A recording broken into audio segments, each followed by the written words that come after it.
प्यारे बच्चों, कैसे हैं आप सब? आशा करती हूँ आप सब अच्छे होंगे, स्वस्थ होंगे। स्वागत है आपका इस कक्षा में। आइए आज हम पढ़ते हैं व्याकरण का पाठ 5 शब्द भंडार। अब भंडार शब्द सुन के आपको समझ में आ रहा होगा कि शब्दों का भंडार यानी कि शब्दों का समावेश। तो जो भी शब्द हम व्याकरण में प्रयोग करते हैं या अपने डेली रूटीन में या प्रतिदिन की जो दिनचर्या होती है उसमें हम शब्दों का प्रयोग करते हैं, वो सभी इन्हीं शब्दों के अंतर्गत आते हैं।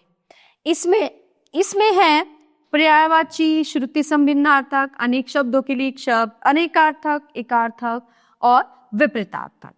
तो हम शुरुआत करते हैं पर्यायवाची शब्द से। एक समान अर्थ वाले शब्दों को पर्यायवाची शब्द कहते हैं, जैसे सोना, स्वर्ण, कंचन, हेम, हिरण्य, नाव, नौका। अब आप देखिए, ठीक है, सोने को कितने सारे नाम है, नाव के कितने सारे नाम है यहाँ पे, नाव, नौका, नैया, तरिणी, आग, अनल, अग्नि, पावक, भौरा, भवरा, अली, मधुप।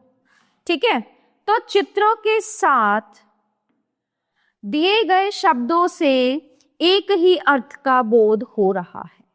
उदाहरण के लिए नाव के चित्र के साथ दिए गए शब्द नौका, तरी आदि सभी का अर्थ नाव ही है। इन सभी का प्रयोग नाव के लिए किया जाता है। अपने समान अर्थ की वजह से ही ये शब्द समानार्थी या पर्यायवाची शब्द कहलाते हैं। हिंदी भाषा में इस तरह के समान अर्थ वाले शब्दों का अपार भंडार है। पर्यायवाची शब्दों का प्रयोग करते समय इस बात का ध्यान रखना चाहिए कि प्रत्येक स्थिति में एक शब्द स्थान पर उसके समानार्थी या पर्यायवाची शब्द का प्रयोग नहीं किया जा सकता। जैसे रामू हमारे घर का पुराना दास है, नहीं। ठीक है, प्राचीन काल में नौकर प्रथा प्रचलित थी। तो देखिए, नौकर यहाँ पे आएगा और दास यहाँ पे आएगा। कैसे? उपयुक्त दोनों ही वाक्य अटपटे लग रहे हैं क्योंकि दोनों ही वाक्यों में अनुचित समानार्थी शब्दों का प्रयोग हुआ है। नौकर और दास दोनों ही समानार्थी शब्द हैं, परंतु इनका प्रयोग इस प्रकार होना चाहिए, रामू हमारे घर का पुराना नौकर है। प्राचीन काल में दास प्रथा प्रचलित थी। पर्यायवाची शब्दों का प्रयोग वाक्य के भाव और संदर्भ के अनुसार होता है। कुछ प्रमुख पर्यायवाची शब्द इस प्रकार है: अहंकार, घमंड, अभिमान, दम, डर। प्रेम, स्नेह, प्यार, प्रीति, अनुराग। आभूषण, गहना, भूषण, अलंकार, जेवर। मोक्ष, मुक्ति, निर्वाण, कैवल्य, सद्गति। अतिथि, मेहमान, आगंतुक, अभ्यागत, पाहुना। मोर, मयूर, सारंग, केकी, केकावल। ठीक है। अश्व, घोड़ा, तुरंग, बाज, है, घोटक, बुद्धि। मति, मेधा, प्रज्ञा, विवेक, अक्ल। चांदनी, ज्योत्सना, चंद्रिका, कौमुदी। मछली, मत्स्य, मीन, मकर, सहरी। नया, नवीन, नव, ताजा, नूतन, अभिनव। रत्न, जवाहर, मणि, माणिक्य, मरकत। कुबेर, धनपति, यक्षराज, किन्नराधिपति।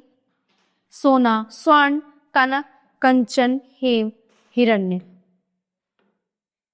पत्थर, पाहन, पाषाण, प्रस्तर, अश्म। औरत, नारी, महिला, स्त्री, वनिता, रमणी। पुष्प, फूल, कुसुम, सुमन, प्रसून, पहुक।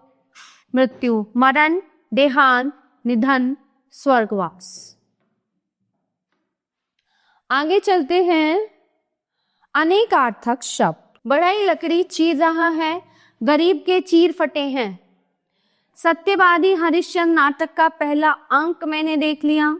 बाल कृष्ण यशोदा मैया की अंक में बैठकर खेल रहे हैं। ऊपर दिए वाक्यों में रेखांकित शब्दों को पढ़िए। पहले वाक्य में चीर शब्द का अर्थ किसी चीज को बीच में से फाड़ना है, जबकि दूसरे वाक्य में चीर शब्द का अर्थ वस्त्र से है। इसी तरह एक समान दिखने वाले शब्द के अनेक अर्थ होते हैं, इन्हें अनेकार्थक शब्द कहते हैं। अनेकार्थक अर्थात अनेक अर्थ वाले। ये शब्द परिस्थितियों के अनुसार भिन्न भिन्न अर्थ देते हैं। कुछ प्रमुख अनेकार्थक शब्द इस प्रकार हैं। तनु, शरीर, कृश, अल्प, स्वभाव, कोमल। तार, टेलीग्राम, अखंड, चांदी, ताल। तात, पिता, भाई, मित्र, पूज्य। तीर, किनारा, बाण, सीसा, रांगा, गंगा तट। मधु, दूध, अशोक, शराब, अमृत, शहद।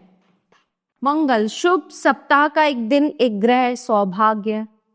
अज, बकरा, शिव, ब्रह्मा, जीवात्मा। अच्छा, सुंदर, उचित, संपन्न, सकुशल, भला। आस्था, विश्वास, सहारा, सभा, श्रद्धा। अपवित्र, पाप, पापी, दुख। अर्क, ज्योति, सूर्य, रस, आग का पौधा। आगे चलते हैं विपरीतार्थक शब्द, जिनको हम विलोम शब्द कहते हैं। ठीक है, विपरीतार्थक अर्थात विपरीत या उल्टे अर्थ देने वाले शब्द।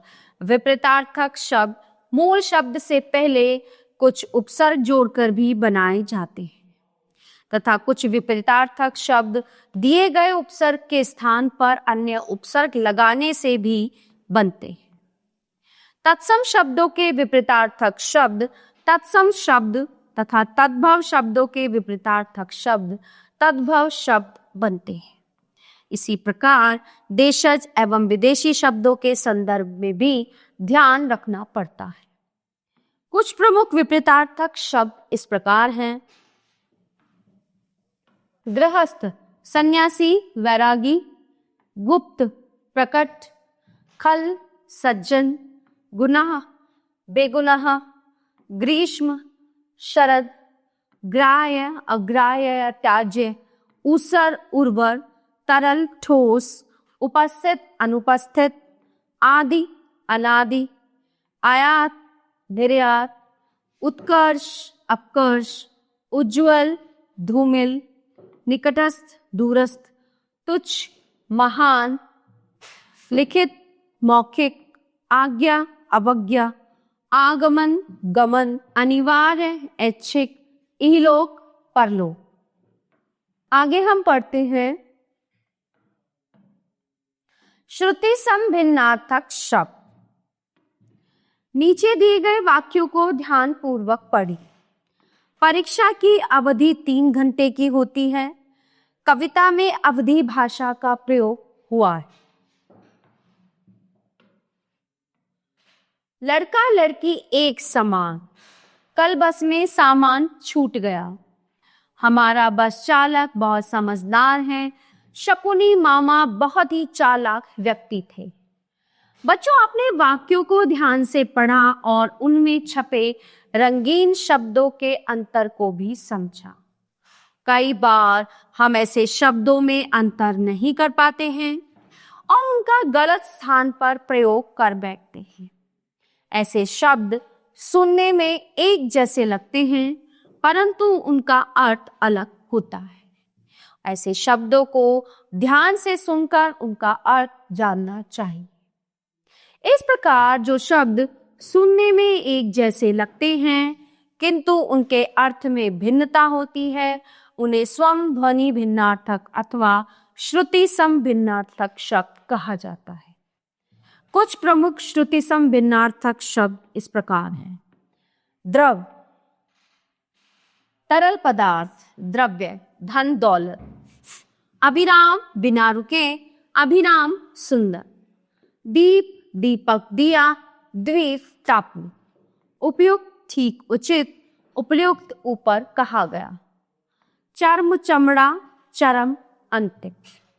चपल, चंचल, चपला, बिजली। कुल, वंश, कुल, किनारा। गुरु, आचार्य, गुर, हुनर, उपाय। चालक, चलाने वाला, ड्राइवर, चालाक, चतुर। आसन, बैठने के लिए बिछौना, आसन, निकट हो। अंक, गोद, अंग, शरीर का हिस्सा। आदि, आरंभ, शुरू, आदि, आदत, होना। अंदर, भीतर, तरणी, सूर्य, अरणी नाव। खान मुस्लिम या पठान, खान खदान भंडार। भुवन घर, भुवन संसार। अवश्य जरूर और अवश्य लाचार या बेबस। ठीक है, आगे चलते हैं। एकार्थक प्रतीत होने वाले शब्द। चलिए, कुछ शब्दों के अर्थ समान होते हैं पर बिल्कुल एक से नहीं। अर्थ और प्रयोग की दृष्टि से इनमें सूक्ष्म अंतर होता है। ऐसे शब्द समानार्थक भी कहे जाते हैं। इन्हें एकार्थक कहना भी उचित है क्योंकि इनके अर्थ एक से ही रहते हैं। यहाँ कुछ शब्दों के नमूने देखें और इनका प्रयोग सावधानी से करें। हीरो का ये हार अमूल्य है। सच्ची मित्रता का मूल्य नहीं लगाया जा सकता, वो बहुमूल्य होती है। उपयुक्त वाक्यों में रंगीन शब्दों के अपने अलग अर्थ हैं। क्या दोनों शब्द सही स्थान पर प्रयुक्त हुए हैं? नहीं ना। हिंदी भाषा में अनेक ऐसे शब्द हैं जो एकार्थक एक जैसे अर्थ देने वाले प्रतीत होते हैं परंतु वास्तव में उनके अर्थ अलग अलग होते हैं। कुछ प्रमुख एकार्थक प्रतीत होने वाले शब्द इस प्रकार। व्यय, सामान्य खर्च। आजकल बच्चों की शिक्षा का व्यय बहुत बढ़ गया है। अपव्यय, फिजूल खर्च। त्योहारों के दौरान हमें अपव्यय से बचना चाहिए। मृत्यु, साधारण मौत। कल सड़क दुर्घटना में उसकी मृत्यु हो गई। निधन, श्रेष्ठ महान व्यक्ति की मृत्यु। बीमारी के कारण प्रसिद्ध कथाकार का आज निधन हो गया। पाप, धार्मिक नियमों का उल्लंघन। अपराध, सामाजिक नियमों कानूनों का उल्लंघन। किसी भी जीव को सताना पाप है। बाल मजदूरी करना और करवाना दोनों ही अपराध हैं। दुख, किसी प्रिय व्यक्ति वस्तु के खोने का दुख। खेद, आत्मग्लानि, अपनी गलती पर दुखी होना। डॉक्टर अब्दुल कलाम के निधन पर सारे देश ने दुख मनाया। मुझे खेद है कि मैं कार्यक्रम में न आ सका। उपयोग, किसी वस्तु का उचित ढंग से प्रयोग और प्रयोग किसी वस्तु का सामान्य रूप से प्रयोग। बाजार में इतने अधिक नए उपकरण आ गए हैं कि सबका उपयोग जानना संभव नहीं है। अर्चना, धूप अगरबत्ती आदि से पूजा करना। पूजा, बिना किसी सामग्री के पूजा करना। हमारे घर में सुबह शाम अर्चना की जाती है। हमें सच्चे मन से पूजा करनी चाहिए। अनुरोध, बराबर वालों से निवेदन करना। प्रार्थना, ईश्वर अपने से बड़ों से निवेदन करना। आपसे सादर अनुरोध है कि आप हमारे कार्यक्रम में अवश्य आएं। मैं यही प्रार्थना करता हूं कि सब सुखी। तो इस तरह से इन्हें पढ़ा जाता है। आगे चलते हैं। अनेक शब्दों के लिए एक शब्द। भाषा को प्रभावशाली बनाने के लिए अनेक शब्दों के लिए एक शब्द का प्रयोग किया जाता है। इनके प्रयोग से भाषा में संक्षिप्तता तथा सौंदर्यता आती है। इन्हें वाक्यांश बोधक शब्द भी कहा जाता है। कुछ प्रमुख वाक्यांशों के लिए एक शब्द इस प्रकार है। जिसका आदि न हो, अनादि। सदा रहने वाला, शाश्वत। बहुत तेज चलने वाला, द्रुतगामी। जिसका इलाज न हो सके, असाध्य। जिसे बुलाया न जा सके, अविस्मरणीय। ठीक है, जिसका कोई आधार न हो, निराधार। शरण में आया हुआ, शरणागत। जिसमें सहन शक्ति हो, सहिष्णु। रात में घूमने वाला, निशाचर। साथ पढ़ने वाला, सहपाठी। जो दूर की सोचे, दूरदर्शी। जो आंखों के सामने हो, प्रत्यक्ष। आकाश को छूने वाला, गगनचुंबी। जिसे जाना ना जा सके, अज्ञेय। जो बात पहले कभी न हुई हो, अभूतपूर्व। मेहनत करने वाला, मेहनती। जिसकी आयु छोटी हो, अल्पायु। प्यारे बच्चों, ये था हमारा पाठ शब्द भंडार जो यहीं पे समाप्त होता है। आशा करती हूँ आपको अच्छे से समझ आया होगा। मिलते हैं अगली कक्षा में। धन्यवाद।